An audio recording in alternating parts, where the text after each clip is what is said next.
Jam 5 pagi, setelah anakku bangun dia berkata, "Bu, jangan pakai jas merahmu untuk kerja hari ini." Aku bertanya, "Kenapa nak?" Dan dengan suara gemetar dia menjawab, "Ibu akan segera mengerti." Lalu dia tertidur lagi. Aku kira dia hanya mengigau, dan saat pukul 8 pagi, aku pergi bekerja menggunakan mobilku. Saat tiba di kantor, badanku langsung membeku saat melihat apa yang sedang terjadi di sana. Ternyata ucapan anakku itu. Sebelum ceritanya dimulai, silahkan tulis di kolom komentar dari daerah mana saja teman-teman yang menonton cerita ini. Jangan lupa like dan subscribe agar channel ini bisa semakin berkembang dan bisa mempersembahkan cerita yang lebih menarik lagi. Jam di dinding kamar masih menunjukkan pukul 5 pagi. Udara masih dingin dan gelap. Selina tidur lelap, kelelahan setelah bekerja keras sepanjang minggu.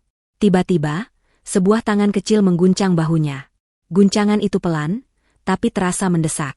"Ibu, ibu, bangun," sebuah suara anak kecil berbisik. Selina membuka matanya perlahan.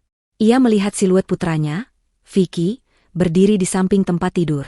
Vicky baru berumur 7 tahun. Wajahnya tidak terlihat jelas dalam kegelapan. "Ada apa, Vicky? Ini masih pagi sekali." "Sekolah masih lama," kata Selina, suaranya serak karena baru bangun tidur. "Ibu."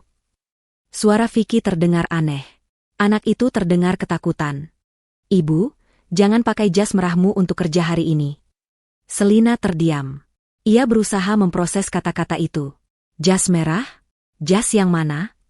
Ia punya beberapa jas, tapi ia tahu jas mana yang Vicky maksud. Jas merah favoritnya. "Iya, jas merah yang itu. Jangan dipakai," kata Vicky.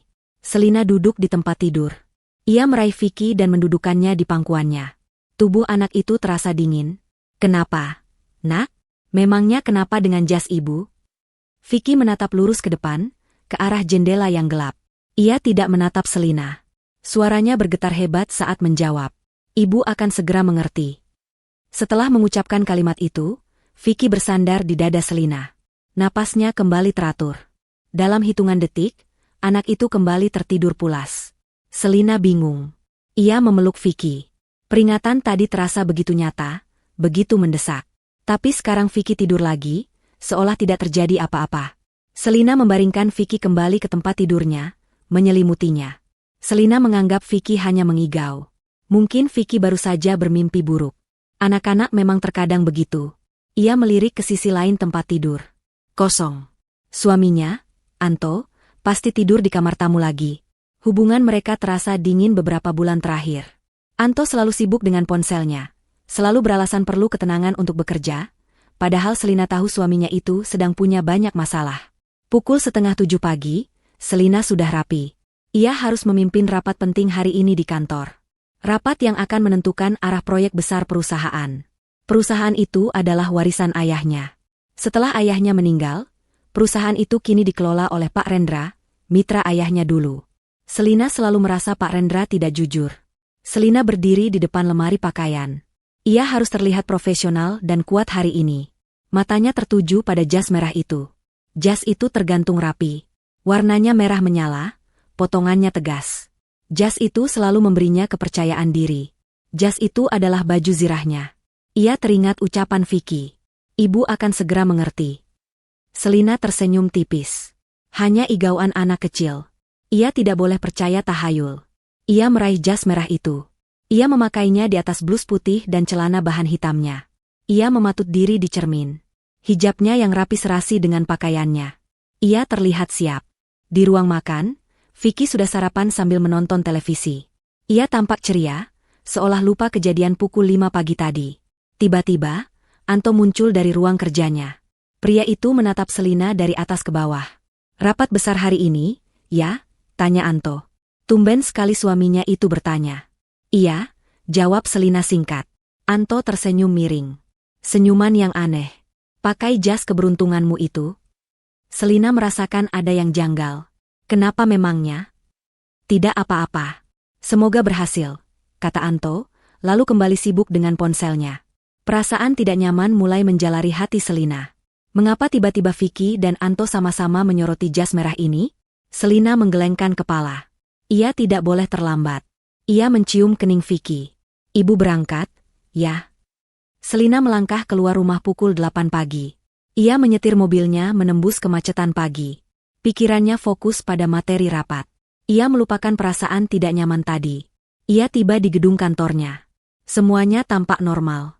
Ia memarkir mobilnya di lantai basemen, lalu naik lift ke lobi utama. Saat pintu lift terbuka, Selina melangkah keluar. Dan saat itu juga, badannya langsung membeku. Lobi kantor yang biasanya tenang dan mewah, pagi ini penuh dengan polisi. Puluhan petugas berseragam biru tua bergerak cepat. Beberapa karyawan lain berdiri bergerombol di sudut, wajah mereka pucat ketakutan. Di tengah lobi, di depan meja resepsionis, Selina melihat pemandangan yang membuat darahnya serasa berhenti mengalir. Maudy, rekan kerjanya dari divisi akunting, sedang diborgol. Maudy menangis histeris. Bukan penangkapan Maudy yang membuat Selina membeku. Tapi apa yang Maudy kenakan? Maudy memiliki postur tubuh yang mirip dengannya. Maudy juga memakai hijab. Dan pagi ini, Maudy mengenakan jas merah. Jas merah yang model dan warnanya benar-benar sama persis dengan yang Selina pakai saat ini. Selina tidak bisa bergerak. Matanya terpaku pada Maudy yang diseret oleh dua petugas. Maudy berteriak-teriak. Saya tidak tahu apa-apa. Saya tidak bersalah. Lepaskan saya. Napas Selina tercekat di tenggorokan. Jantungnya berdebar sangat kencang, bunyinya seakan memenuhi telinganya. Ibu, jangan pakai jas merahmu. Ibu akan segera mengerti. Ucapan Vicky menggema di kepalanya. Ini bukan igauan. Ini peringatan. Selina berdiri kaku di dekat pilar besar. Posisinya sedikit tersembunyi. Belum ada yang memperhatikannya. Semua mata tertuju pada drama penangkapan Maudy. Tiba-tiba, ia mendengar seorang petugas yang tampak seperti komandan berteriak keras kepada anak buahnya.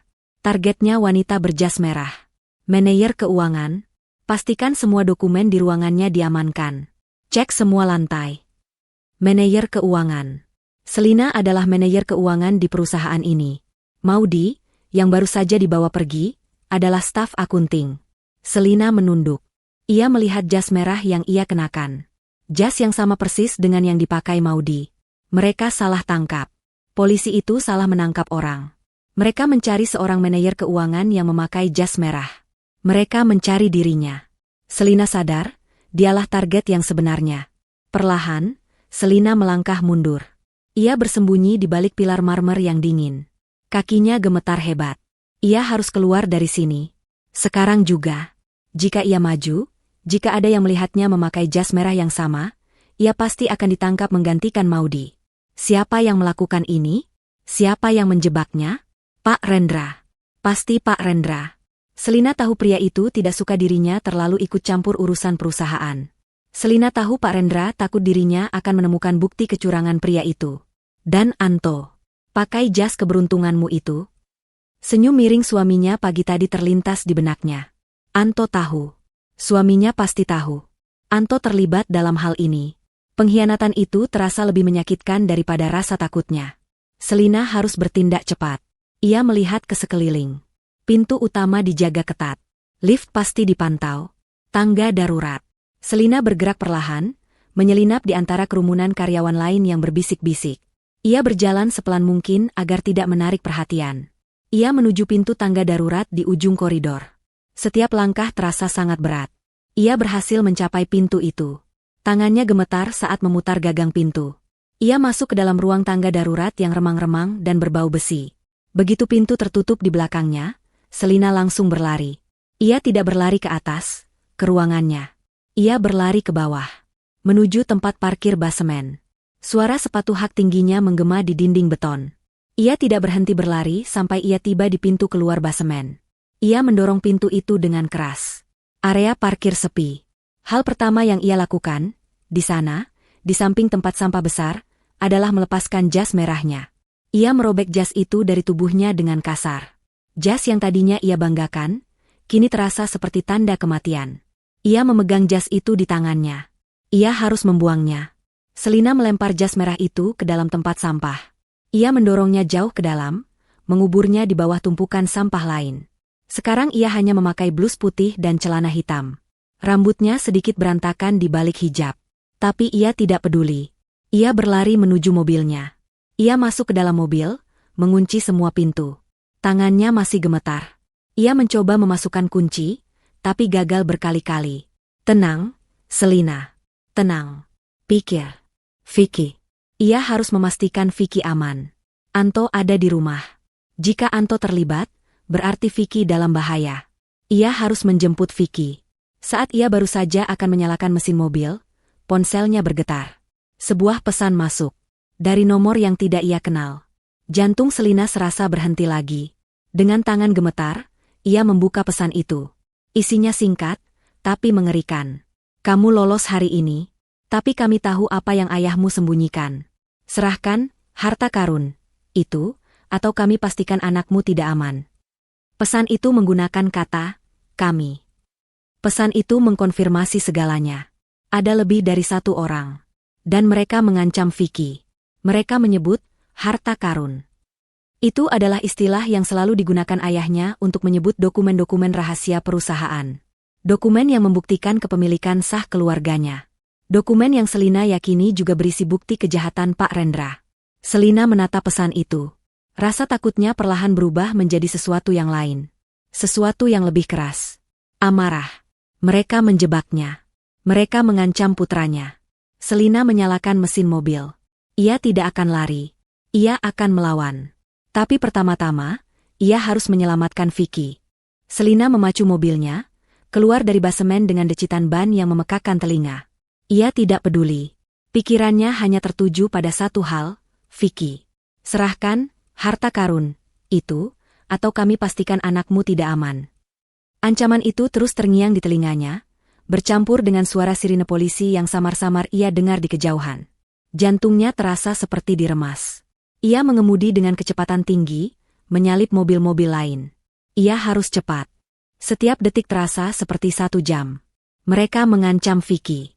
Mereka menggunakan anaknya sebagai umpan. Dan Anto. Anto adalah bagian dari kami. Suaminya sendiri telah mengorbankan keluarganya. Untuk apa? Uang? Kekuasaan? Kebencian Selina pada Pak Rendra kini terasa sama besarnya dengan kebenciannya pada Anto. Pengkhianatan Anto terasa jauh lebih dalam, lebih pribadi, dan lebih menyakitkan. Ia tidak bisa pulang. Pulang ke rumah berarti masuk ke dalam perangkap. Anto pasti ada di sana, menunggunya. Mungkin Anto tidak sendirian. Mungkin orang-orang Pak Rendra sudah ada di rumahnya, menunggu untuk mengambil Vicky. Selina mengganti haluan. Ia tidak menuju ke rumah. Ia juga tidak langsung menuju sekolah Vicky. Ia harus berpikir jernih. Jika ia menjemput Vicky dengan panik, pihak sekolah akan curiga. Ia harus tenang. Ia berhenti di sebuah minimarket, beberapa blok dari sekolah Vicky. Ia masuk dan membeli sebotol air mineral. Tangannya gemetar hebat saat membayar di kasir. Ia meneguk air itu dalam satu tarikan napas panjang, mencoba menenangkan debaran jantungnya. Ia harus punya rencana. Ia akan menjemput Vicky. Ia akan bilang ada urusan keluarga mendadak. Ibu Desi. Ia akan membawa Vicky ke rumah ibunya. Rumah Ibu Desi adalah tempat raman yang bisa ia pikirkan. Jauh dari pusat kota, dan Anto jarang sekali mau ke sana. Setelah merasa sedikit lebih tenang, Selina kembali menyalakan mobil. Ia melaju ke sekolah Vicky, kali ini dengan kecepatan normal. Ia memarkir mobilnya. Di gerbang sekolah, ia menarik napas dalam-dalam. Ia harus terlihat normal. Ia masuk ke ruang administrasi. Selamat pagi, Bu. Saya Selina, ibunya Vicky dari kelas 1. Saya mohon izin menjemput Vicky sekarang. Ada urusan keluarga yang sangat mendadak. Petugas administrasi itu menatapnya, mungkin melihat sisa-sisa kepanikan di mata Selina. Tapi Selina berusaha tersenyum setenang mungkin. Neneknya tiba-tiba sakit, kami harus segera keluar kota. Tambah Selina, berbohong. Untungnya, petugas itu mengangguk mengerti dan segera memanggil Vicky. Beberapa menit kemudian, Vicky keluar dari kelasnya, berlari kecil sambil membawa tas ranselnya. Wajahnya ceria. Ibu, kok jemput? Katanya ibu rapat. Selina berjongkok, memeluk Vicky erat-erat. Sangat erat. Ia menciumi puncak kepala anaknya. Kita jalan-jalan ke rumah nenek. Ibu ambil cuti hari ini, kata Selina, suaranya sedikit bergetar. Ia menggandeng tangan Vicky dan membawanya keluar dari sekolah secepat mungkin. Ia tidak bernapas lega sampai Vicky duduk di kursi penumpang dan sabuk pengamannya terpasang. Selina langsung mengunci pintu mobil. Ia melajukan mobilnya, menjauhi sekolah, menjauhi kota. menuju rumah Ibu Desi. Selama perjalanan, Vicky terus berceloteh tentang pelajarannya. Selina hanya menjawab, dan, iya, nak. Pikirannya sibuk menyusun kepingan-kepingan teka-teki yang mengerikan ini. Jas merah. Manajer keuangan. Harta karun. Ancaman terhadap Vicky. Keterlibatan Anto. Semua berputar di kepalanya. Mereka tiba di rumah Ibu Desi 1 jam kemudian. Rumah kecil yang asri itu terasa seperti benteng perlindungan. Ibu Desi terkejut melihat kedatangan mereka. Selina? Vicky? Ada apa pagi-pagi begini? Kamu tidak kerja? Tanya Ibu Desi, membukakan pintu. Nanti Selina jelaskan. Bu, boleh kami masuk dulu? Tolong kunci pintunya, kata Selina. Nada suara Selina yang serius membuat Ibu Desi tidak bertanya lebih lanjut. Ia membiarkan mereka masuk dan langsung mengunci pintu gerbang serta pintu depan. Di ruang tamu, Selina menyalakan televisi untuk Vicky. Vicky nonton kartun dulu, ya. Ibu mau bicara sebentar sama nenek. Setelah Vicky duduk tenang, Selina menarik ibunya ke dapur. Dengan suara berbisik, ia menceritakan semuanya. Peringatan Vicky pukul 5 pagi. Jas merah. Penangkapan Maudi di kantor. Pesan ancaman yang ia terima. Wajah Ibu Desi berubah pucat pasi. Ya Allah, Selina. Lalu, Anto? Selina menunduk. Air matanya akhirnya jatuh. Anto terlibat, Bu. Vicky yang bilang jangan pakai jas merah. Dan Anto pagi tadi menyindir soal jas itu. Mereka pasti kerja sama. Anto dan Pak Rendra. Ibu Desi menutup mulutnya dengan tangan, terkejut. Sekarang, Selina harus tahu. Aku harus tahu apa yang Vicky dengar. Aku harus tahu semuanya, kata Selina. Selina kembali ke ruang tamu. Ia duduk di sebelah Vicky. Ia mematikan televisi. Vicky menoleh padanya. Kok dimatikan, Bu? Vicky, panggil Selina lembut. Ia memegang kedua bahu putranya. Tadi pagi, waktu Vicky bangunkan ibu. Vicky bilang soal jas merah. Wajah Vicky langsung berubah. Keceriannya hilang. Ia terlihat takut. Vicky tahu dari mana? Nak, tolong, jujur sama ibu. Ini sangat penting. Ibu tidak akan marah. Vicky menatap lantai. Bibirnya bergetar. Apa Vicky dengar sesuatu tadi malam? Bujuk Selina. Vicky akhirnya mengangguk pelan. Air mata mulai menggenang di matanya. Vicky dengar apa, sayang? Tadi malam, Vicky tidak bisa tidur. Vicky memulai ceritanya dengan suara pelan. Vicky dengar ayah bicara di telepon di ruang kerjanya. Suara ayah kedengaran marah. Vicky takut. Selina menahan napas. Terus, Vicky dengar ada suara mobil di depan. Vicky intip dari jendela. Ada mobil hitam besar. Om yang jahat itu. Om yang jahat? Tanya Selina. Iya. Yang fotonya ada di koran. Yang ibu bilang tidak suka sama ayah. Pak Rendra. Selina tahu Vicky pernah melihat foto Pak Rendra. Lalu apa yang terjadi? Om Rendra masuk ke rumah. Ayah yang bukakan pintu. Mereka bicara di ruang tamu, lanjut Vicky. Vicky takut. Jadi Vicky sembunyi di atas, di dekat tangga. Selina memejamkan mata. Ia bisa membayangkan putranya yang kecil sendirian, ketakutan, mengintip dari kegelapan. Vicky dengar ayah bilang, ayah butuh uang banyak. Ayah bilang ayah pusing. Terus Om Rendra ketawa, kata Vicky. Suaranya mulai bergetar karena menangis. Om Rendra bilang, gampang. Kita singkirkan Selina dulu. Ambil alih semuanya. Hati Selina hancur berkeping-keping. Ayah tanya, bagaimana caranya? Vicky terisak. Terus Om Rendra bilang, besok dia ada rapat besar. Dia pasti pakai jas merah kesayangannya. Jas itu akan jadi penanda untuk orang-orang saya di dalam. Selina memeluk Vicky yang mulai menangis hebat. Terus. Vicky melanjutkan di sela-sela tangisnya. Ayah bilang, ide bagus. Saya pastikan dia pakai jas itu. Saya akan ingatkan dia besok pagi. Itu dia.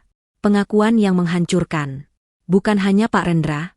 Suaminya sendiri, ayah dari anak ini, telah merencanakan kejatuhannya. Vicky takut sekali, Bu. Vicky kira mereka mau menyakiti ibu. Vicky tidak tahu harus bagaimana. Vicky lari ke kamar, pura-pura tidur. Vicky tunggu sampai pagi. Vicky harus kasih tahu ibu. Vicky menangis di pelukan Selina. SSSHH, tidak apa-apa, nak, tidak apa-apa. Vicky sudah menyelamatkan ibu. Vicky anak ibu yang paling hebat, bisik Selina, air matanya mengalir deras di pipinya. Ia memeluk Vicky seolah tidak akan pernah melepaskannya. Anaknya yang berumur 7 tahun baru saja menyelamatkan nyawanya. Ibu Desi, yang mendengarkan dari pintu dapur, ikut menangis. Setelah Vicky sedikit tenang, Ibu Desi masuk membawa segelas air hangat. Harta karun itu, kata Ibu Desi pelan. Ayahmu benar-benar menyiapkannya. Selina mendongak. Ibu tahu? Ayahmu pernah bilang. Tepat sebelum dia meninggal, kata Ibu Desi. Dia bilang, Desi, aku titip Selina. Aku sudah siapkan segalanya. Pak Rendra itu ular. Tapi aku sudah siapkan penangkalnya. Aku simpan, harta karun, itu untuk melindungi Selina dan Vicky. Warisan sejati keluarga kita. Selina menyeka air matanya. Amarahnya kembali. Amarah yang dingin dan fokus. Ia tahu apa yang harus ia lakukan. Polisi tidak bisa dipercaya, mereka jelas bekerja untuk Rendra. Ia sendirian. Tidak. Ia tidak sendirian. Ia punya Vicky. Ia punya Ibu Desi. Dan ia punya petunjuk dari ayahnya. Harta karun itu, ibu tahu di mana? Tanya Selina. Ibu Desi menggeleng. Ayahmu hanya memberiku teka-teki. Dia bilang, harta itu aman di tempat kita pertama kali merayakan. Selina terdiam. Tempat kita pertama kali merayakan. Ia memutar otaknya. Perayaan apa? Ulang tahun? Pernikahan? Tiba-tiba ia teringat. Perayaan pertama. Kantor, bisik Selina. Bukan kantor yang sekarang. Kantor lama ayah. Ruangan pertama yang dia pakai saat perusahaan baru berdiri. Sekarang ruangan itu jadi gudang.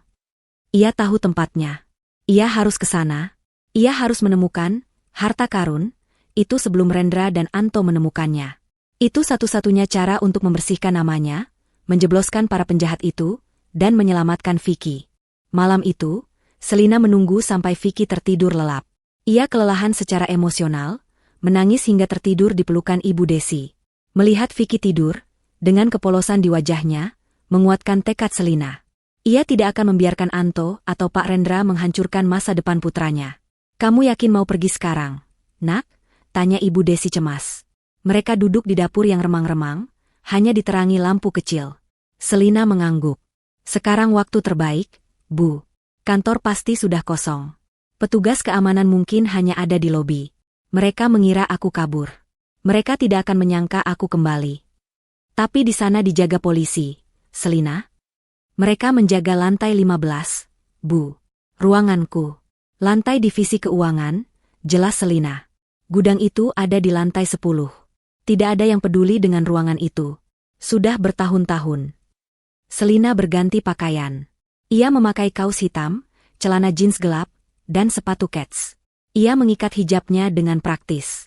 Ia terlihat seperti bayangan. Ibu, tolong jaga Vicky. Apapun yang terjadi, jangan buka pintu untuk siapapun, terutama untuk Anto, pesan Selina. Pasti, Nak, kamu hati-hati. Segera hubungi ibu kalau ada apa-apa, kata Ibu Desi sambil memeluk putrinya. Selina mengendarai mobil ibunya, sebuah mobil tua yang tidak mencolok. Ia tidak mungkin memakai mobilnya sendiri. Ia memarkir mobil itu 3 blok jauhnya dari gedung kantornya, di jalanan yang gelap. Ia berjalan kaki, menyusuri trotoar yang sepi. Gedung kantornya menjulang tinggi, gelap, kecuali beberapa lampu di lobi. Benar dugaannya. Ada mobil polisi parkir di depan lobi utama. Tapi Selina tidak berniat masuk lewat depan. Ia berjalan memutar ke belakang gedung, ke gang sempit yang bau. Disinilah letak pintu servis. Pintu yang biasa dipakai catering atau petugas kebersihan. Selina merogoh sakunya. Ia masih membawa kartu akses lamanya. Kartu akses sebagai karyawan biasa, sebelum ia menjadi manajer. Semoga saja kartu ini masih aktif untuk pintu servis. Ia menempelkan kartu itu ke sensor. Lampu kecil di sensor berkedip hijau. Klik. Pintu terbuka. Jantung Selina berdebar. Ia masuk ke dalam kegelapan, menutup pintu pelan di belakangnya. Ia berada di koridor servis yang sempit. Di ujung sana ada lift barang. Ia menekan tombol. Lift itu berbunyi berderit, tapi berfungsi. Ia masuk ke dalam lift, menekan tombol angka 10. Lift bergerak naik perlahan. Setiap lantai terasa seperti selamanya. Ting. Pintu lift terbuka di lantai 10. Koridor di lantai ini gelap total. Lampu sensor gerak sepertinya mati. Selina menggunakan lampu senter dari ponselnya. Cahayanya yang kecil menyorot lorong berdebu. Ia berjalan menuju ujung koridor. Menuju pintu dengan papan nama kuningan yang sudah kusam. Ruang arsip, dulu kantor direktur utama. Ruangan ayahnya. Selina mendorong pintu. Engselnya berdecit. Bau debu dan kertas tua langsung menyergap hidungnya. Ruangan itu gelap. Penuh dengan lemari besi tua, tumpukan boks, dan perabotan rusak yang ditutupi kain putih. Selina menyalakan lampu. Satu lampu neon di tengah ruangan berkedip-kedip sebelum akhirnya menyala, menerangi ruangan itu dengan cahaya yang sakit. Tempat kita pertama kali merayakan, bisik Selina, mengulangi teka-teki ayahnya. Ia melihat sekeliling. Merayakan apa? Matanya menjelajahi ruangan. Tumpukan boks, lemari, meja rusak. Lalu ia melihatnya. Di dinding di seberang meja, tergantung sebuah foto besar yang sudah kusam. Foto itu tertutup debu. Selina mendekat. Ia mengusap debu di permukaan kaca foto itu. Itu adalah foto perayaan ulang tahun perusahaan yang pertama. Selina ingat hari itu. Ia masih kecil. Di foto itu, ayahnya berdiri di tengah, tersenyum lebar, dikelilingi karyawan angkatan pertama. Ayahnya, di dalam foto itu, menunjuk ke sesuatu di dinding di sebelahnya. Selina menoleh ke dinding di sebelah tempat foto itu tergantung. Di sana, tergantung sebuah plakat kuningan besar. Plakat itu sudah menghitam karena usia. Selina mendekati plakat itu. Ia membaca tulisannya. Peresmian PT Jaya Abadi. 10 Mei 1995. Perayaan pertama. Ini dia. Selina memeriksa plakat itu. Terlihat dipaku kencang ke dinding. Ia mendorongnya. Tidak bergerak. Ia mengetuknya. Terdengar padat. Ia hampir putus asa. Apa ia salah? Ia melihat lagi foto ayahnya. Ayahnya menunjuk. Tapi tidak hanya menunjuk, jari telunjuknya sedikit bengkok, seolah menekan sesuatu. Selina kembali ke plakat. Ia memeriksanya lebih teliti. Di bagian ukiran nama perusahaan, di huruf J, ia melihat ada sesuatu. Goresan kecil yang tidak wajar. Ia menekan huruf J itu dengan ibu jarinya. Keras. Ia menekannya lagi. Lebih keras. Terdengar bunyi, klik, pelan. Plakat itu bergerak. Sedikit bergeser ke kiri. Jantung Selina melonjak. Plakat itu adalah pintu. Ada celah kecil terbuka di sisi kanannya. Selina menggunakan kuku jarinya, menarik plakat kuningan itu. Plakat itu bergeser, memperlihatkan sebuah lubang di dinding. Di dalam lubang itu, tertanam sebuah brankas digital kecil. Warna brankas itu abu-abu tua. Ada papan tombol angka dan sebuah layar kecil. Selina menelan ludah. Tentu saja. Ayahnya tidak akan membuatnya semudah itu. Brankas itu terkunci. Butuh kode sandi. Selina panik. Kode apa? Ia tidak tahu kode apapun. Ia mencoba tanggal ulang tahun ayahnya. Layar kecil itu berkedip merah. Gagal. Ia mencoba tanggal ulang tahunnya. Gagal. Ia mencoba tanggal berdirinya perusahaan. Gagal. Setelah 3 kali gagal, brankas itu berbunyi bip panjang dan layarnya mati selama 1 menit. Selina bersandar ke dinding. Ia putus asa. Ia sudah sejauh ini, tapi terhalang oleh 6 digit angka. Pikir, Selina. Pikir. Apa yang paling penting bagi ayah? Ayah selalu bilang apa? Keluarga adalah harta sejati. Kata-kata ibunya tadi pagi terngiang kembali. Keluarga. Tanggal berapa yang penting bagi keluarga? Tiba-tiba ia teringat. Ada satu tanggal yang ayahnya anggap sebagai hari paling membahagiakan dalam hidupnya. Hari di mana ia resmi menjadi seorang kakek. Selina menunggu layar brankas menyala kembali. Layar itu hidup. Dengan tangan gemetar, Selina memasukkan 6 digit angka. Tanggal, bulan, dan tahun kelahiran Vicky. Ia menekan tombol, enter. Layar brankas berkedip hijau. Terdengar bunyi, klik, yang memuaskan. Pintu brankas yang tebal itu terbuka sedikit. Selina menarik napas. Ia berhasil. Dengan jantung berdebar kencang, ia membuka pintu brankas itu. Ia menyalakan senter ponselnya dan mengarahkannya ke dalam. Dan saat itu juga, dunianya terasa runtuh untuk kedua kalinya hari itu. Brankas itu, kosong. Benar-benar kosong. Tidak ada tumpukan dokumen. Tidak ada buku. Tidak ada apa-apa. Hanya kotak logam yang dingin dan kosong. Selina terduduk di lantai. Sia-sia. Semua ini sia-sia. Air matanya mulai menggenang. Pak Rendra atau Anto pasti sudah mendahuluinya. Mereka pasti tahu soal brankas ini. Mereka sudah mengambil semuanya. Ia kalah. Selina memukul lantai berdebu dengan tinjunya. Ia putus asa. Ia menatap ke dalam brankas yang kosong itu, membiarkan cahaya ponselnya menerangi bagian dalamnya. Tunggu sebentar. Ada sesuatu. Di langit-langit bagian dalam brankas. Sesuatu yang ditempel dengan selotip hitam, tersembunyi dari pandangan jika dilihat dari depan. Sangat tipis. Dengan tangan masih gemetar, Selina merogoh ke dalam brankas. Ia meraba langit-langit brankas yang dingin. Jarinya menyentuh sesuatu. Bukan tumpukan dokumen. Bukan buku harian. Sebuah amplop kecil yang pipih. Selina menariknya. Selotipnya sudah tua, tapi masih merekat kuat. Ia berhasil melepaskannya. Ia memegang sebuah amplop coklat kecil. Sangat ringan. Dengan hati-hati, Selina membuka amplop itu. Isinya bukan dokumen yang ia harapkan. Isinya adalah dua benda. Sebuah kunci laci kuno, kecil, terbuat dari kuningan. Dan selembar foto. Foto yang sudah pudar. Foto dirinya waktu kecil, tersenyum, duduk di meja kerja kayu yang besar. Selina membalik foto itu. Di baliknya, ada tulisan tangan ayahnya. Tulisan yang sangat ia kenal. Kekayaan sesungguhnya ada di tempat kerja keras pertamamu. Brankas itu kosong. Kata-kata itu berputar di benak Selina, menghantamnya dengan kenyataan yang brutal. Kosong. Sia-sia. Ia terduduk di lantai berdebu di ruangan arsip yang dingin, cahaya dari ponselnya menyorot kotak logam yang hampa. Air mata frustrasi dan putus asa mulai membakar matanya. Ia telah mempertaruhkan segalanya untuk kembali ke sini. Ia telah menyelinap ke gedung yang dijaga, hanya untuk menemukan bahwa musuh-musuhnya selangkah di depan. Pak Rendra. Anto. Mereka pasti sudah tahu. Entah bagaimana, mereka tahu soal brankas ini dan telah mengambil isinya. Harta karun, itu sekarang ada di tangan mereka. Dokumen-dokumen itu, bukti-bukti itu, hilang. Selina memukul lantai dengan telapak tangannya. Apa yang harus ia lakukan sekarang? Ia tidak punya bukti. Polisi memburunya. Dan putranya dalam bahaya. Ia kalah telak. Ia menatap kosong ke dalam brankas. Cahaya ponselnya yang kecil menari-nari di dinding logam bagian dalam. Tuh. Matanya menyipit. Tadi ia membukanya dengan terburu-buru. Ia tidak melihat dengan teliti. Di langit-langit bagian dalam brankas, di sudut yang paling tersembunyi, ada sesuatu yang menempel. Sesuatu yang sangat tipis sehingga hampir menyatu dengan bayangan. Sepotong selotip hitam. Hatinya yang tadinya hancur, tiba-tiba berdebar sekali. Harapan. Dengan tangan gemetar, Selina merogohkan tangannya ke dalam brankas yang dingin. Ia mengarahkan ponselnya untuk melihat lebih baik. Ya, itu sebuah amplop coklat kecil yang pipih, ditempel terbalik di langit-langit.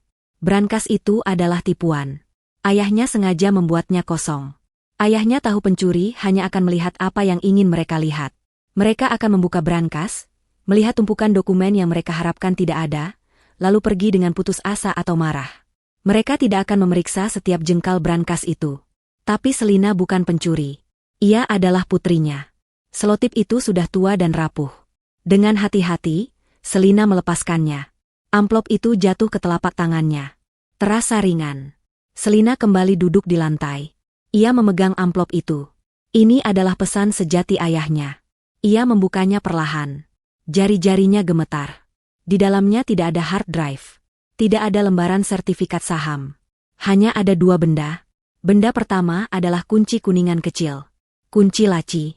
Warnanya sudah kusam, tapi bentuknya sangat ia kenali. Benda kedua adalah selembar foto. Foto yang warnanya sudah memudar. Jantung Selina serasa berhenti. Ia tahu foto ini. Itu adalah foto dirinya, berumur sekitar 8 tahun, memakai kacamata ayahnya yang kebesaran. Ia duduk di sebuah kursi kayu besar, di belakang sebuah meja kerja kayu yang penuh ukiran. Ia tersenyum lebar ke arah kamera, berpura-pura menjadi bos. Meja kerja pertama ayahnya. Selina membalik foto itu. Seperti yang ia duga, ada tulisan tangan ayahnya di sana. Rapi, tegas, dan penuh wibawa. Kekayaan sesungguhnya ada di tempat kerja keras pertamamu. Selina tersenyum di tengah air matanya. Air mata kelegaan. Kerja keras pertamamu. Bukan kerja keras Selina, tapi kerja keras ayahnya. Meja itu adalah tempat ayahnya memulai segalanya. Tempat ia bekerja siang malam, membangun perusahaan dari nol. Selina sering duduk di pangkuannya di meja itu, membantu ayahnya bekerja. Selina tahu persis di mana meja itu sekarang. Ayahnya telah mengganti meja itu dengan meja baru yang modern dan mewah saat perusahaan pindah ke gedung baru. Tapi ia tidak pernah membuang meja lamanya. Meja itu terlalu bersejarah. Meja itu ia berikan kepada Ibu Desi. Meja itu sekarang ada di ruang kerja kecil di rumah ibunya. Selina menggenggam kunci kuningan itu erat-erat. Ini adalah kuncinya. Kunci laci meja itu. Harta karun, yang sebenarnya ada di sana. Selalu ada di sana. Aman di tempat yang tidak akan pernah terpikirkan oleh Pak Rendra atau Anto. Mereka mencari uang dan kekuasaan di brankas baja, tapi ayahnya menyembunyikan warisan sejati di dalam laci kayu tua. Selina bangkit berdiri. Ia tidak punya waktu lagi.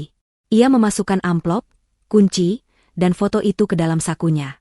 Ia harus keluar dari gedung ini. Ia mematikan lampu ruangan arsip. Kegelapan kembali menyelimutinya. Ia berjalan keluar, menutup pintu perlahan di belakangnya. Tidak boleh ada jejak. Ia berjalan di koridor gelap menuju lift barang. Setiap suara kecil membuatnya terlonjak. Suara pendingin udara. Suara gedebuk pelan dari lantai atas. Ia masuk ke lift barang, menekan tombol basemen. Saat lift berdiri turun, pikirannya bekerja cepat. Rendra dan Anto pasti marah besar saat tahu brankas itu kosong. Jika mereka cukup pintar, mereka akan sadar bahwa Selina mungkin juga tahu soal brankas itu. Mereka mungkin akan mencarinya di sini. Pintu lift terbuka di basemen. Sepi. Selina berlari kecil, menyusuri area parkir yang remang-remang menuju pintu servis tempat ia masuk tadi. Ia menempelkan kartunya, mendorong pintu, dan keluar ke gang sempit di belakang gedung. Udara malam yang dingin terasa segar di wajahnya. Ia berhasil. Ia berjalan cepat menyusuri gang, menuju jalan raya tempat mobil ibunya diparkir. Saat ia berbelok di sudut jalan, ia melihat sesuatu yang membuat darahnya membeku. Sebuah SUV hitam mewah yang sangat ia kenali. Mobil Pak Rendra. Mobil itu melaju kencang ke arah lobi utama gedung kantornya. Selina cepat-cepat bersembunyi di balik tumpukan kotak sampah di kegelapan. Jantungnya berdebar kencang. SUV itu berhenti mendadak di depan lobi. Pintu penumpang terbuka. Anto. Suaminya itu keluar dari mobil dengan tergesa-gesa. Ia terlihat panik dan marah. Ia berdebat sebentar dengan petugas keamanan yang berjaga di lobi, lalu ia dan Pak Rendra, yang turun dari kursi pengemudi, menerobos masuk ke dalam gedung. Mereka juga menyadari soal brankas itu. Mereka ada di sini. Napas Selina tertahan. Ia baru saja lolos. Jika ia terlambat 5 menit saja, ia pasti akan berpapasan dengan mereka di dalam. Ia menunggu sampai mereka benar-benar masuk. Lalu ia berlari. Ia berlari secepat yang ia bisa menuju mobil ibunya. Ia tidak pernah merasa setakut sekaligus sebersemangat ini. Ini adalah perlombaan. Dan berkat ayahnya, ia tahu persis di mana garis finishnya. Ia masuk ke dalam mobil tua itu, menyalakan mesinnya. Jantungnya masih berdebar kencang, tapi tangannya tidak lagi gemetar. Ia memegang kunci kuningan di sakunya. Ia melajukan mobilnya, membelah jalanan yang sepi. Menuju rumah Ibu Desi. Menuju jawaban terakhir. Perjalanan kembali ke rumah Ibu Desi terasa jauh lebih lama. Selina terus-menerus melihat ke kaca spion, paranoid jika ada mobil yang mengikutinya. Tapi jalanan sepi. Hanya lampu jalan yang menemaninya. SUV hitam itu masih jauh di belakang, di gedung kantor, mengejar bayangan di brankas kosong. Pukul 3 pagi, ia akhirnya tiba di jalanan rumah ibunya yang sunyi. Ia memarkir mobil di garasi, menutup pintu sepelan mungkin. Ia menggunakan kuncinya untuk membuka pintu depan. Rumah itu gelap dan hening. Ia menemukan ibunya tertidur di kursi rotan di ruang tamu, dengan selimut menutupi lututnya. Beliau pasti menunggunya. Selina menyentuh bahu ibunya dengan lembut. Bu, bangun. Selina pulang. Ibu Desi terperanjat bangun. Matanya liar mencari-cari. Selina, ya Allah, nak, kamu tidak apa-apa. SSST pelan, Bu. Vicky di mana? Bisik Selina. Di kamar. Dia tidur nyenyak. Bagaimana? Kamu dapat? Selina menggelengkan kepala. Brankasnya kosong. Itu jebakan. Wajah Ibu Desi langsung pucat. Kosong? Jadi kita kalah. Selina tersenyum tipis. Untuk pertama kalinya dalam 24 jam, ia merasa bisa tersenyum. Ia merogoh sakunya. Tidak, Bu, kita tidak kalah. Ia menunjukkan kunci kuningan kecil dan foto yang sudah pudar itu kepada ibunya. Mata Ibu Desi melebar. Ya Tuhan, meja kerja ayahmu. Iya, Bu. Ada di ruang kerja, kan? Tentu saja. Tidak pernah dipindah. Selina tidak membuang waktu. Ia bergegas menuju ruang kerja kecil di bagian belakang rumah. Ibu Desi mengikutinya. Ruangan itu kecil, berbau buku lama dan kayu. Dan di sanalah ia berdiri. Meja kayu jati tua itu. Besar, kokoh, penuh ukiran. Sama persis seperti di foto. Sama persis seperti dalam ingatannya. Selina berdiri di depan meja itu. Ada 3 laci di sisi kanan. Ia melihat ke kunci di tangannya, lalu ke lubang kunci di laci paling atas. Ia akan memasukkan kunci itu. Ini adalah akhir dari segalanya. Tiba-tiba, brak, brak, brak, suara gedoran pintu depan yang sangat keras menggema di seluruh rumah. Sangat keras seolah pintunya akan hancur. Lalu terdengar teriakan. Suara yang sangat ia kenal. Selina, buka pintunya. Aku tahu kamu di dalam. Jangan bodoh. Itu suara Anto. Marah, panik, dan putus asa.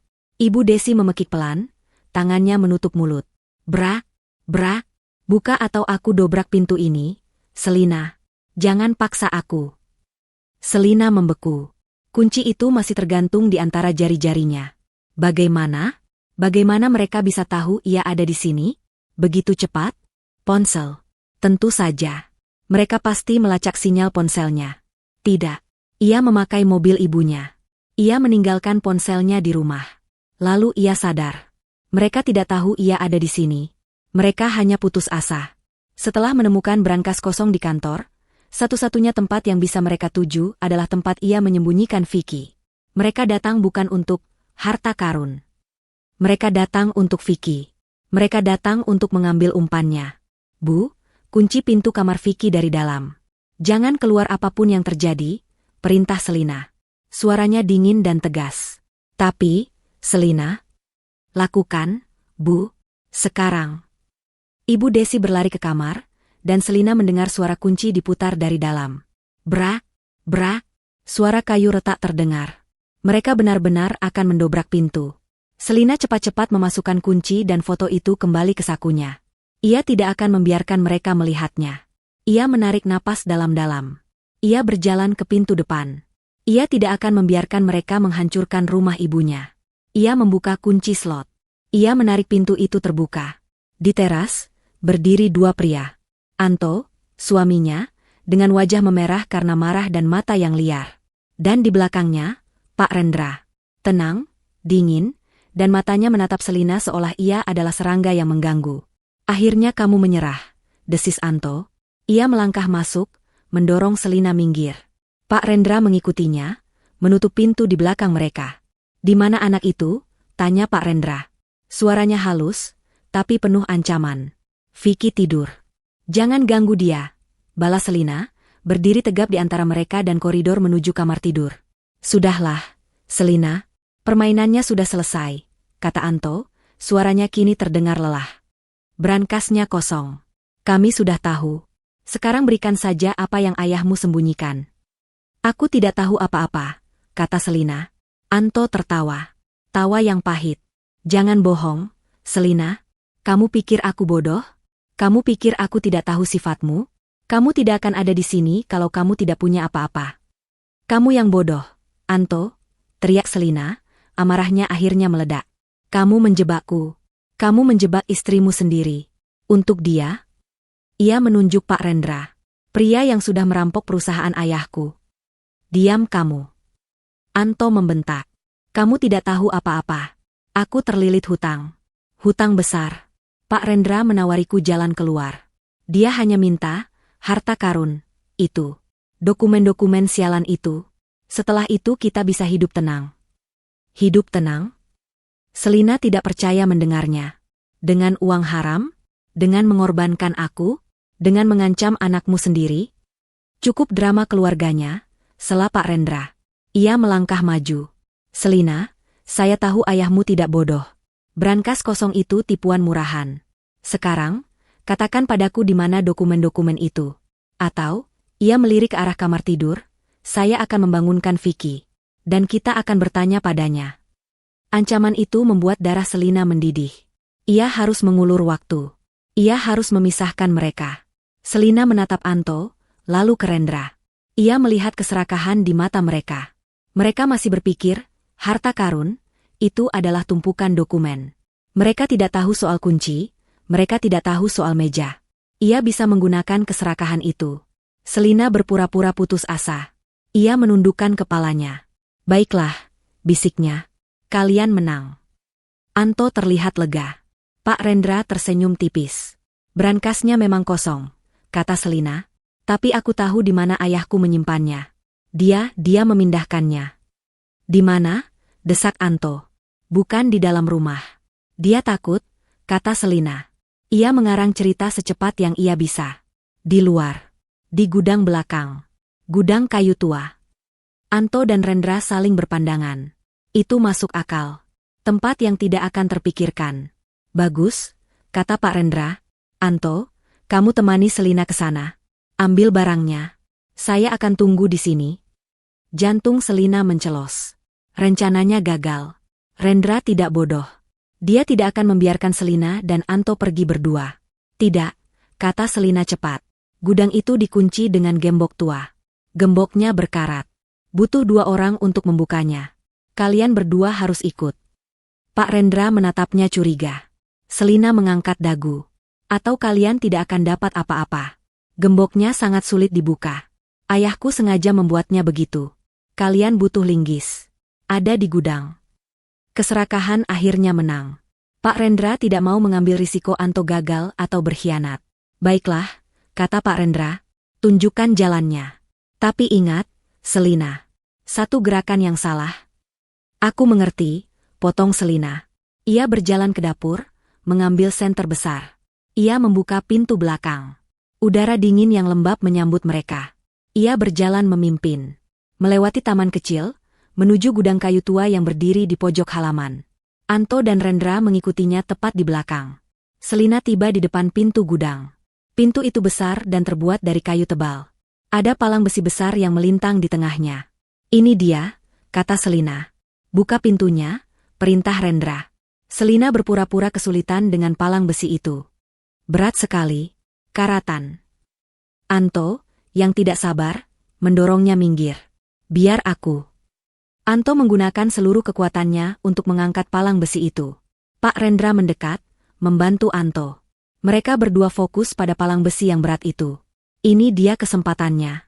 Saat kedua pria itu membungkuk, berjuang dengan palang besi, Selina berteriak sekuat tenaga. Ibu. Sekarang. Ibu Desi, yang ternyata tidak mengunci diri di kamar Vicky tapi mengikutinya ke dapur, langsung beraksi. Selina dan Ibu Desi, dengan kekuatan gabungan, mendorong pintu kayu gudang yang berat itu sekuat tenaga. Anto dan Rendra terkejut. Mereka kehilangan keseimbangan. Apa? Dor? Pintu itu menghantam mereka, mendorong mereka berdua masuk ke dalam kegelapan gudang. Tidak, teriak Anto. Sebelum mereka sempat bereaksi, Selina dan Ibu Desi menarik pintu itu tertutup. Bam! Selina langsung menjatuhkan palang besi itu kembali ke tempatnya. Terdengar bunyi, klang, yang memuaskan. Hening sejenak. Lalu terdengar suara gedebuk. Pukulan. Teriakan marah dari dalam gudang. Selina, buka pintunya. Kurang ajar. Buka. Teriakan Anto dan Rendra terdengar teredam dari balik kayu tebal. Selina bersandar di pintu gudang, napasnya terengah-engah.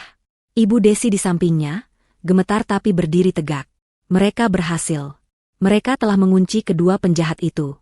Untuk sementara. Selina menatap ibunya dalam kegelapan. Ayo, Bu, kata Selina, suaranya mantap. Kita selesaikan ini. Ia berbalik, meninggalkan teriakan marah di belakangnya, dan berjalan kembali ke rumah. Menuju meja kerja ayahnya. Teriakan marah dari dalam gudang terdengar seperti musik di telinga Selina. Ia dan ibunya tidak membuang waktu.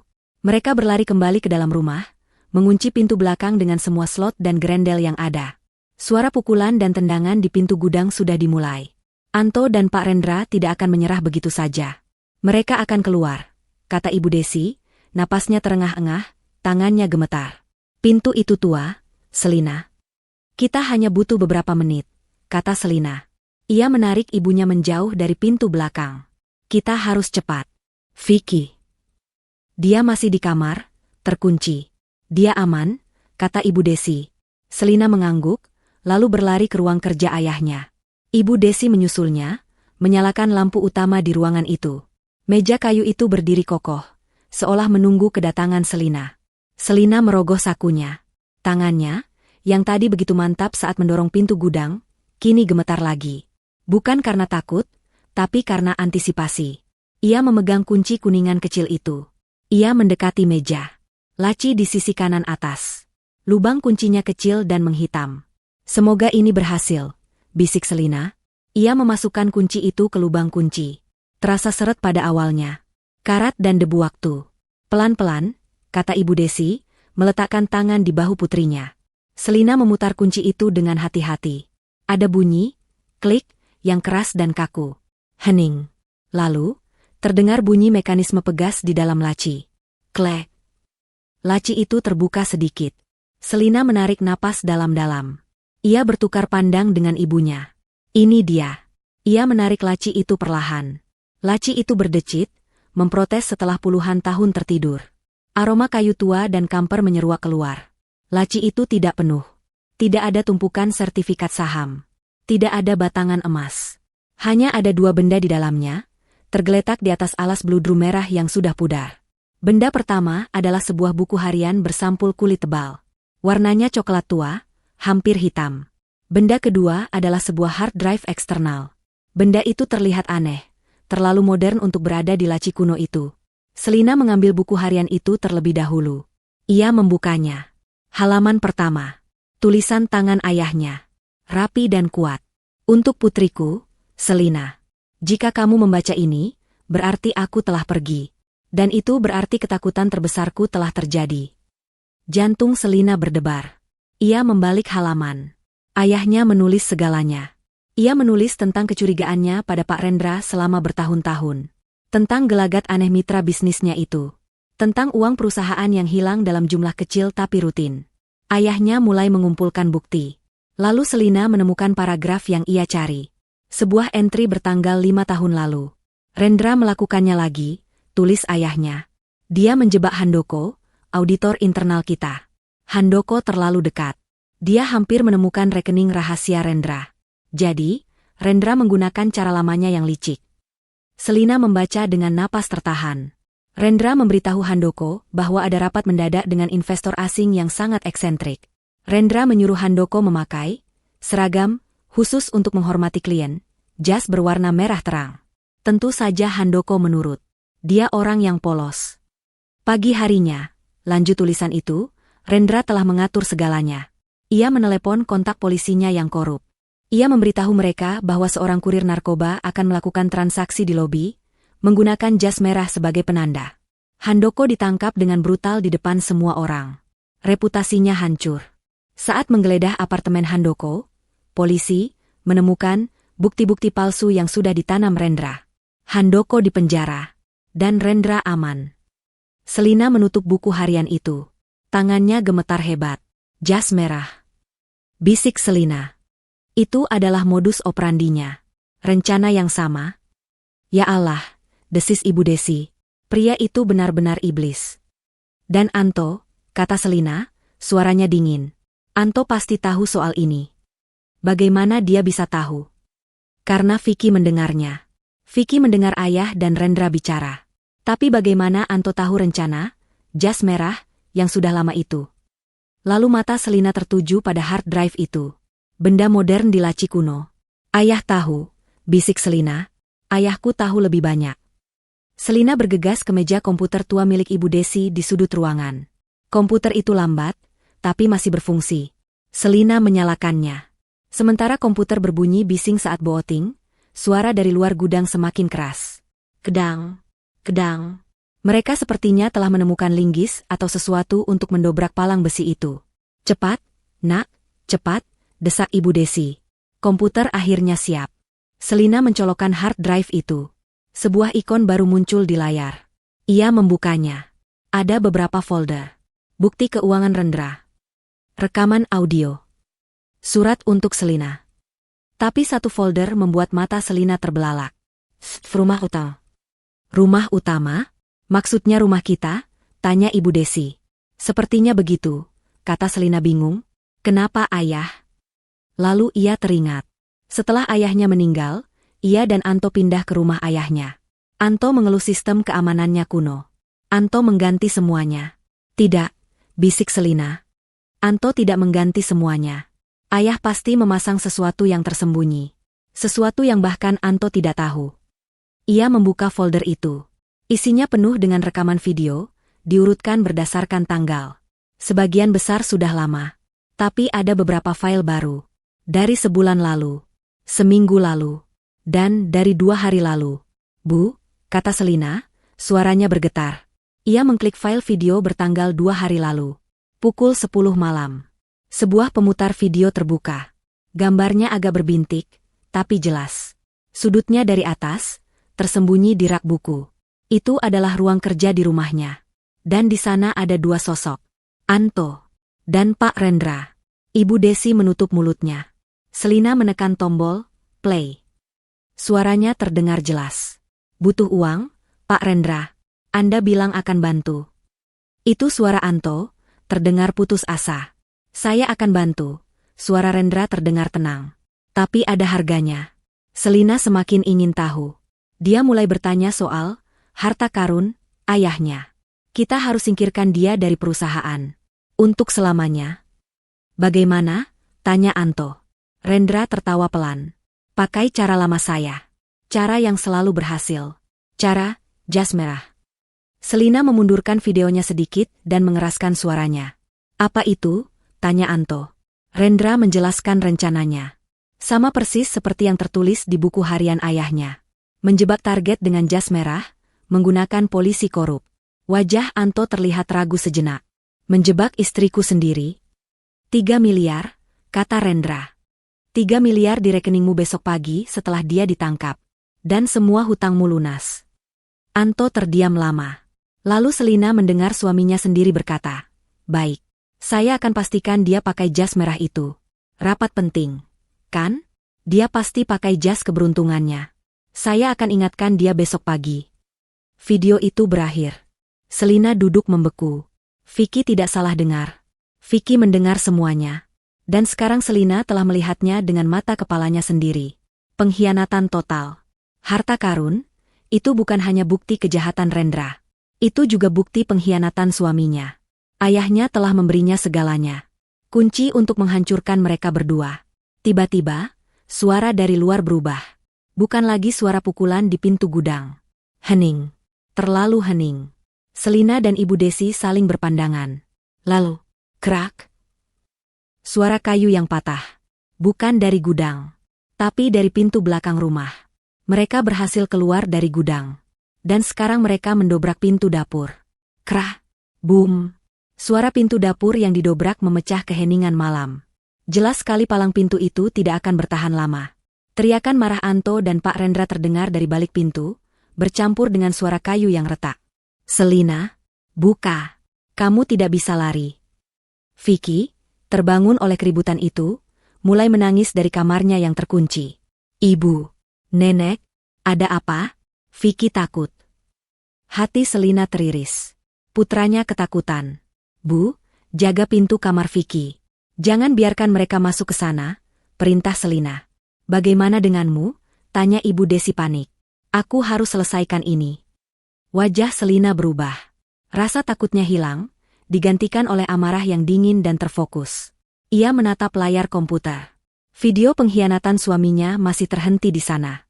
Ia tidak akan lari. Ia tidak akan bersembunyi. Polisi. Kita harus panggil polisi, kata Ibu Desi, meraih gagang telepon rumah. Tidak, cegah Selina. Ia menarik tangan ibunya. Polisi yang di lobi kantor itu orangnya Rendra. Kita tidak tahu siapa yang akan datang kalau kita menelepon. Mereka bisa jadi bagian dari rencana Rendra. Selina berpikir cepat. Pintu dapur akan jebol dalam hitungan detik. Ia menatap hard drive di tangannya. Ini adalah senjatanya. Tapi senjata ini tidak ada gunanya jika Rendra dan Anto merebutnya. Ia tidak bisa melawan 2 pria yang sedang marah sendirian. Ia harus menyebarkan buktinya. Sekarang juga. Selina kembali duduk di depan komputer. Tangannya bergerak cepat di atas keyboard. Apa yang kamu lakukan, nak? Ayah menulis di buku hariannya. kata Selina, sambil mengetik dengan cepat. Dia punya pengacara yang bersih. Pengacara yang dia percaya. Namanya Bima. Dan dia juga menyebut nama seorang jurnalis investigasi dari Harian Nasional. Selina membuka program email di komputer ibunya. Ia mengetik alamat emailnya sendiri, alamat email pengacara Bima, dan alamat email umum redaksi Harian Nasional yang ia cari cepat di internet. Bam, bam, suara pintu dapur semakin keras. Mereka sudah hampir berhasil. Cepat, Selina. Selina kembali ke hard drive. Ia membuka 3 file. File video CCTV pertemuan Anto dan Pak Rendra. File audio rekaman lama, yang ayahnya simpan, saat Rendra membual tentang menjebak Handoko. Bukti modus operandi, jas merah. Pindaian laporan keuangan yang menunjukkan aliran dana haram Pak Rendra. Ia menyeret ketiga file itu ke dalam draft email. Lampirkan. Ia menulis judul email dengan huruf kapital semua, bukti kejahatan Pak Rendra dan Anto. Selina. Perusahaan Jaya Abadi. Di badan email, ia hanya mengetik satu kalimat, tolong selamatkan saya dan putra saya. Mereka ada di rumah Ibu Desi. Alamat. Ia mengetik alamat ibunya. Ia menekan tombol, kirim. Sebuah kotak dialog muncul di layar. Mengunggah lampiran, 10%. Ya Tuhan, ini lambat sekali, desis Selina. Koneksi internet di rumah ibunya tidak cepat. Brak. Suara pintu dapur akhirnya jebol. Terdengar suara pecahan kaca dan kayu. Mereka masuk. Mereka di dapur. Jerit Ibu Desi, berlari ke koridor untuk menghalangi jalan menuju kamar Vicky. Selina, di mana kamu? Suara Anto menggema di seluruh rumah. Terdengar langkah kaki yang berat dan tergesa-gesa. Mengunggah, 40%. Selina menatap layar. Ayo, ayo. Langkah kaki itu semakin dekat. Mereka sudah di ruang tamu. Dia di ruang kerja, teriak Pak Rendra. Mengunggah, 70%. Vicky menangis semakin keras. Ibu. Jangan dekati anak itu, teriak Ibu Desi dari koridor. Selina mendengar suara Ibu Desi didorong dan jatuh. Mengunggah, 90%. Tepat saat baris unggahan mencapai 100% dan kotak dialog berubah menjadi email terkirim, pintu ruang kerja itu dibanting terbuka. Anto dan Pak Rendra berdiri di ambang pintu. Napas mereka terengah-engah. Pakaian mereka kotor karena debu dari gudang. Mata mereka merah menyala penuh amarah. Permainan selesai, Selina, kata Anto, suaranya serak. Ia melihat ke komputer. Pak Rendra, lebih tenang, matanya langsung tertuju pada hard drive yang masih terhubung ke komputer. Berikan itu padaku, kata Pak Rendra pelan. Tidak, kata Selina. Jangan bodoh, desis Anto. Ia melangkah maju. Selina berdiri dari kursinya. Tangannya bergerak cepat. Ia mencabut kabel hard drive dari komputer. Ia memegang hard drive itu erat-erat di tangannya. Sudah terlambat, kata Selina. Suaranya terdengar sangat tenang di tengah kekacauan itu. Apa maksudmu terlambat? Tanya Anto, bingung. Aku sudah mengirimnya, kata Selina. Semuanya. Video kalian merencanakan penjebakanku. Rekaman suara Pak Rendra soal Handoko. Bukti keuangan. Semuanya sudah terkirim. Ke pengacara. Ke media. Wajah Anto berubah pucat pasi. Pak Rendra, sebaliknya, menyipitkan mata. Ia tidak percaya. Email bisa ditarik kembali. Bukti bisa dibantah.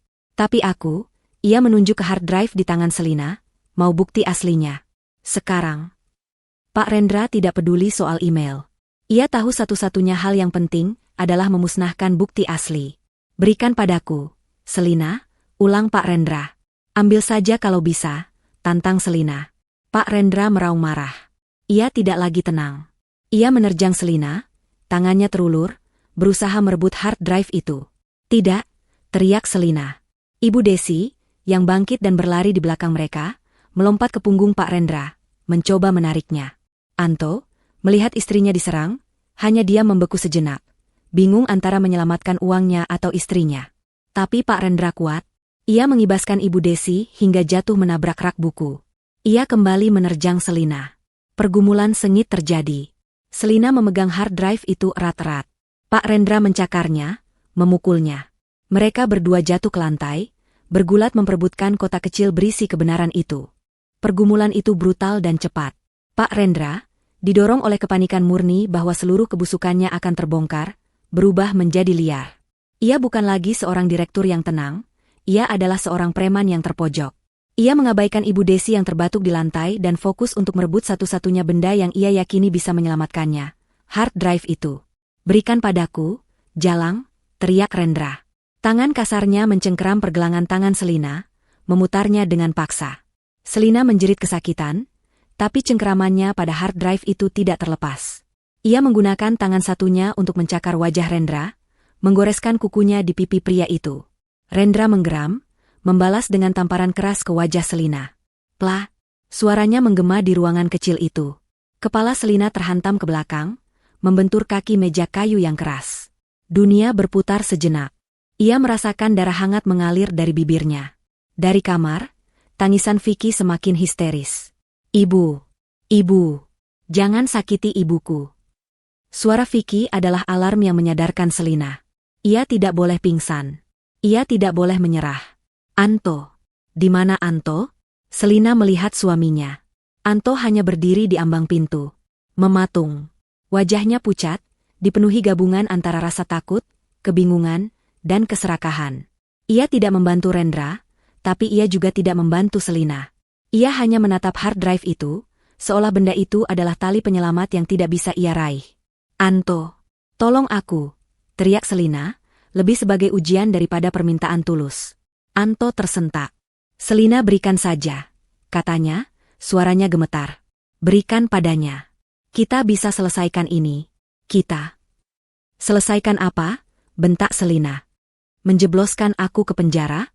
Mengambil anakku? Ini yang kamu mau? Anto? Aku tidak punya pilihan, jerit Anto. Selalu ada pilihan. Rendra muak dengan drama itu. Diam kalian berdua. Ia kembali menyerang Selina. Tapi kali ini, Selina sudah siap. Saat Rendra menerjang, Selina menggunakan kakinya untuk menendang lutut Rendra sekuat tenaga. Rendra terhuyung, tapi tidak jatuh. Amarahnya semakin menjadi. Kamu akan membayar untuk ini. Selina tahu ia tidak bisa menang dalam pertarungan fisik. Ia harus mengakhiri ini. Ia harus menggunakan otaknya. Ia melihat keluar ambang pintu ruang kerja. Melewati koridor pendek, ia bisa melihat ruang tamu. Dan di sudut ruang tamu, di bawah cahaya lampu yang temaram, berdiri sebuah akuarium besar. Akuarium ikan mas milik Ibu Desi. Sebuah ide gila, sebuah pertaruhan nekat, terlintas di benaknya. Kamu mau ini? Teriak Selina pada Rendra. Kamu mau bukti ini? Ia mengangkat hard drive itu tinggi-tinggi. Mata Rendra dan Anto terpaku pada benda itu. Ambil saja. Dengan sekuat tenaga, Selina melemparkan hard drive itu. Ia tidak melemparkannya ke Rendra. Ia juga tidak melemparkannya ke Anto. Ia melemparnya keluar dari ruang kerja, melintasi koridor, dalam lengkungan yang sempurna. Waktu seakan melambat. Rendra dan Anto melihat benda hitam kecil itu terbang di udara. Mereka tidak mengerti. Lalu, splash! Hard drive itu mendarat telak di tengah akuarium. Gelembung udara meletup saat benda itu tenggelam dengan cepat di antara ikan-ikan mas yang kaget. Hening. Hening yang berlangsung hanya sedetik. Tidak aak. Teriakan itu datang dari Pak Rendra. Itu adalah suara orang yang baru saja melihat hidupnya hancur. Bodoh. Bodoh.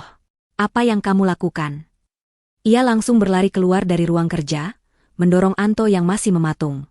Rendra menerjang ke arah akuarium. Ia tidak peduli dengan air, dengan ikan. Ia memasukkan kedua lengannya ke dalam akuarium, mengobrak-abrik air, mencari-cari hard drive itu. Anto, akhirnya sadar dari pingsannya, ikut panik. Rusak. Itu akan rusak. Cepat ambil. Anto ikut berlutut di depan akuarium, membantu Rendra mencari di air yang kini mulai keruh. Selina tidak membuang waktu. Saat kedua pria itu sibuk dengan ikan dan air, Selina berlari. Ia tidak lari ke pintu depan. Ia lari ke Ibu Desi. Ibu, ibu tidak apa-apa. Ia membantu ibunya berdiri. Ibu Desi memegangi kepalanya, tapi mengangguk. Vicky. Desis Ibu Desi. Selina berlari ke kamar Vicky. Kuncinya masih tergantung di luar. Ia memutarnya, membuka pintu. Vicky ada di sudut kamar, memeluk guling, menangis tanpa suara, tubuhnya bergetar hebat. Ibu di sini, nak. Ibu di sini. Selina mengangkat tubuh kecil itu, memeluknya erat. Tidak apa-apa. Semuanya akan baik-baik saja. Mereka jahat, Bu. Ayah jahat. Isak Vicky. Ibu tahu, sayang. Ibu tahu. Berhasil. Suara kemenangan dari Pak Rendra membuat Selina menoleh. Ia melihat Rendra berdiri di ruang tamu, basah kuyup. Di tangannya, ia memegang hard drive yang meneteskan air. Wajah Anto terlihat lega. Masih bisa diselamatkan? Aku tidak tahu, geram Rendra, tapi setidaknya dia tidak memilikinya. Rendra menatap Selina, yang kini berdiri di ambang pintu kamar, memeluk Vicky. Ibu Desi berdiri di belakangnya. Kamu pikir kamu pintar, Selina? Kata Rendra, berjalan mendekat. Senyum sinis tersungging di wajahnya yang basah. Kamu menghancurkan satu-satunya bukti. Tapi kamu juga tidak punya apa-apa sekarang. Emailmu? Bisa kubilang itu palsu. Tanpa benda ini, ia mengguncang hard drive itu, kamu tidak punya apa-apa. Ia terus berjalan mendekat. Selina mundur selangkah ke dalam kamar. Dan sekarang, kata Rendra, matanya berkilat dingin, kamu sudah membuatku sangat marah. Mungkin aku harus pastikan kamu, ibumu, dan anakmu ini tidak bisa bicara pada siapa-siapa lagi. Anto terlihat ngeri. Pak Rendra jangan. Perjanjiannya tidak begini. Diam, bodoh, bentak Rendra. Kamu terlibat sama dalamnya. Rendra mengangkat tangannya, siap menyerang Selina lagi. Selina memeluk Vicky lebih erat. Ia memejamkan mata. Tepat pada saat itu, keheningan malam dipecah oleh suara lain. Suara yang keras. Suara yang datang dari luar. Wiu, wiu, wiu. Sirene. Bukan satu, tapi banyak. Suaranya semakin dekat, semakin keras. Rendra membeku. Tangannya yang terangkat kaku di udara. Anto memucat. Polisi, bisiknya. Lampu-lampu biru dan merah berputar, menyorot masuk melalui jendela ruang tamu, menerangi kekacauan di dalamnya. Akuarium yang berantakan, air di lantai, dan dua pria yang basah kuyup. Bagaimana bisa? Desis Rendra. Ia menatap Selina dengan tajam. Kamu panggil mereka? Selina berdiri tegak. Ia membuka matanya. Ia tidak lagi takut. Seperti yang kukatakan, Pak Rendra, kata Selina, suaranya mantap. Sudah terlambat. Itu pasti orang-orangku, kata Rendra, mencoba meyakinkan dirinya sendiri. Aku akan bilang kamu yang menyerang kami. Gedoran keras terdengar di pintu depan. Sangat keras. Polisi, buka pintu. Kami tahu Anda di dalam. Itu bukan suara yang Rendra kenali. Selina, apa yang sudah kamu lakukan? Teriak Anto, panik. Selina menatap suaminya. Tatapan yang dingin, penuh dengan rasa jijik. Aku menyelamatkan putraku. Sesuatu yang seharusnya kamu lakukan. Pintu depan didobrak. Beberapa petugas berseragam lengkap menyerbu masuk, senjata teracung. Tapi mereka tidak terlihat seperti polisi korup yang Selina lihat di lobi kantor. Mereka terlihat profesional. Seorang pria berpakaian preman, tampak seperti komandan, masuk di belakang mereka. Matanya memindai ruangan. Selina? Selina mengangguk, masih memeluk Vicky. Pria itu melihat ke Pak Rendra dan Anto. Tahan mereka. Tunggu, teriak Rendra. Ini salah paham. Saya korbannya. Wanita ini menyerang kami. Pria itu, yang belakangan Selina ketahui sebagai Inspektur Markus, menatap Rendra dengan dingin. Pak Rendra, kami menerima email dari Ibu Selina. Email yang berisi video berdurasi 2 menit tentang rencana Anda dan Pak Anto. Wajah Anto kehilangan semua warna. Malam itu terasa seperti tidak akan pernah berakhir. Setelah Anto dan Pak Rendra dibawa pergi, rumah Ibu Desi langsung dipenuhi oleh petugas. Inspektur Markus dan timnya bekerja cepat dan profesional. Mereka mengamankan barang bukti, termasuk hard drive yang basah kuyup dari akuarium. Jangan khawatir, kata Markus kepada Selina. Tim forensik digital kami mungkin masih bisa menyelamatkan data aslinya. Tapi sejujurnya, salinan yang Anda kirimkan lewat email sudah lebih dari cukup. Video pengakuan itu adalah paku di peti mati mereka. Seorang petugas medis wanita merawat luka di bibir Selina dan memar di kepala Ibu Desi. Vicky, yang akhirnya tertidur karena kelelahan, digendong oleh seorang polwan baik hati ke kamar tidur yang aman. Selina menceritakan segalanya. Dari awal, peringatan Vicky pukul 5 pagi, jas merah, penangkapan Maudi, pesan ancaman, pengakuan Vicky, brankas kosong, kunci kuno, dan pertarungan terakhir. Inspektur Markus mendengarkan dengan saksama. Pengacara Anda, Pak Bima, bertindak sangat cepat, jelasnya. Begitu beliau menerima email Anda, beliau langsung menghubungi saya. Kami di unit kejahatan siber dan ekonomi sudah lama mengawasi Pak Rendra, tapi kami tidak pernah punya bukti sekuat ini. Ayah Anda adalah orang yang sangat cerdas. Fajar baru menyingsing saat Selina dan Ibu Desi akhirnya selesai memberikan keterangan. Rumah itu terasa sepi, tapi aman.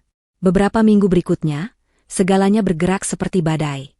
Berita penangkapan Pak Rendra, seorang taipan yang dihormati, mengguncang dunia bisnis. Media massa, yang juga menerima email Selina, memberitakan skandal itu besar-besaran. Judul-judul berita seperti pengkhianatan di Jaya Abadi dan modus licik jas merah terpampang di mana-mana. Karma datang dengan cepat dan tuntas. Hal pertama yang Selina lakukan adalah memastikan pembebasan Maudi. Melalui pengacara Bima, ia memberikan kesaksian yang membersihkan nama rekan kerjanya itu.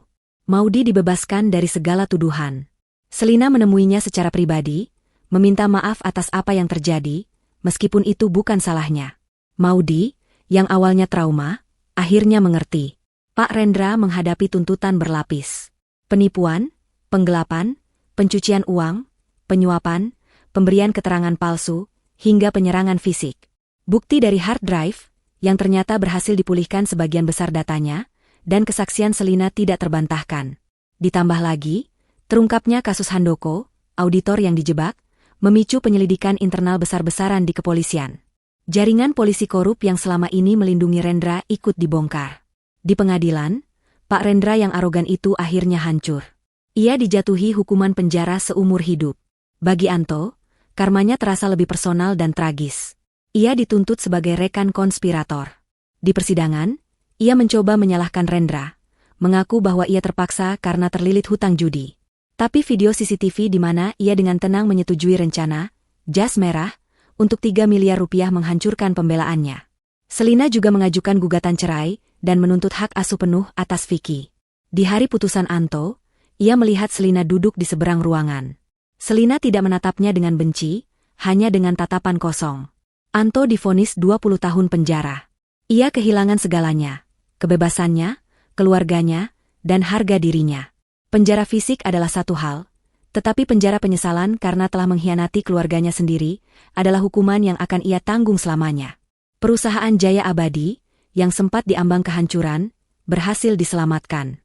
Dokumen di hard drive itu juga berisi bukti kepemilikan saham asli ayah Selina, yang membuktikan bahwa Rendra telah memalsukan banyak dokumen untuk mengambil alih kontrol. Dewan Direksi, yang kini bersih dari orang-orang Rendra, mengadakan rapat umum pemegang saham luar biasa.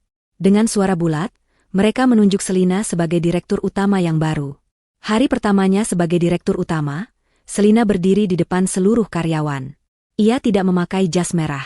Ia mengenakan blazer biru tua yang anggun, melambangkan ketenangan dan kekuatan. Kita semua telah melalui masa yang sulit, katanya, suaranya mantap. Perusahaan ini dibangun di atas mimpi ayah saya. Mimpi tentang kerja keras dan integritas. Mimpi itu sempat ternoda. Hari ini, kita mulai lembaran baru. Kita akan membangun kembali perusahaan ini, bukan dengan kelicikan, tapi dengan kejujuran. Nama baik ayah saya, dan nama baik Handoko, serta semua yang telah dirugikan, akan kita pulihkan. Tepuk tangan menggema di seluruh aula. Maudi, yang kini dipromosikan Selina menjadi manajer keuangan, tersenyum bangga di barisan depan. 6 bulan kemudian, sebuah apartemen baru yang terang dan nyaman di sisi kota yang tenang. Jauh dari rumah lama yang penuh kenangan buruk. Malam itu, Selina tidak sedang bekerja lembur. Ia duduk di sofa yang nyaman. Vicky, yang kini berusia 8 tahun dan jauh lebih ceria, bersandar di pangkuannya. Mereka sedang membaca buku cerita bersama. Ibu Desi sibuk di dapur, menyiapkan makan malam. Aroma tumisan yang harum memenuhi ruangan. Vicky menutup buku ceritanya. Ia mendongak menatap ibunya. "Ibu," katanya pelan. "Iya, nak?" "Apa om jahat dan ayah, apa mereka masih di penjara?" tanya Vicky. Selina menghela napas. Ia mengelus rambut putranya. "Iya, sayang. Mereka di tempat di mana mereka tidak bisa menyakiti siapapun lagi." "Apa kita sudah aman sekarang? Selamanya?" Selina memeluk Vicky erat-erat. Ia mencium puncak kepala anaknya. Ia melihat ke sekeliling ruangan yang hangat itu.